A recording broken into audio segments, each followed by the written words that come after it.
ज्या विश्वासानं उद्धव साहेबांनी या लोकांना तिकीट दिली होती, प्रचार करून निवडून आणलं, शिवसैनिकांनी घाम गाळला, त्या सगळ्यांची प्रतारणा करून जर कोणी गद्दारी करत असेल तर आम्ही त्याला ऑपरेशन टॉमी असं नाव दिलेलं आहे की हे जे टॉमी आहेत, हे जी कुत्री आहेत, यांना एखादी चपाती भाकरीचा तुकडा टाकल्यामुळे हे गेलेले आहेत, हे स्वार्थापोटी गेलेले आहेत, हे शिवसैनिकांसाठी गेलेले नाहीत, स्वतःच्या स्वार्थासाठी गेलेले आहेत।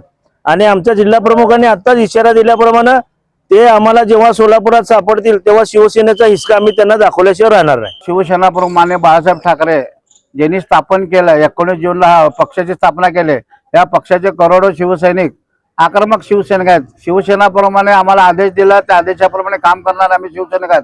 परंतु बाळासाहेब ते पण सांगितलं जे गद्दारी करत आहेत त्यांना रस्त्यामध्ये भर रस्त्यामध्ये चपलीने ठोका।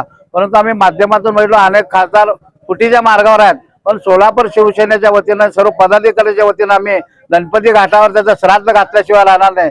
ज्याच्या बापाचा मर्डर काँग्रेसवाल्यांना राष्ट्रवादीने केलं तरी तो सुद्धा शेण खाणाऱ्या यादीमध्ये नाव आहे असं आम्ही माध्यमातून बघितलेलं आहे। या येणाऱ्या काळामध्ये गद्दार जर आमच्या सोलापूर शहरामध्ये जर प्रवेश करत असेल त्या गद्दाराला आम्ही चपलीने ठोकल्याशिवाय राहणार नाही।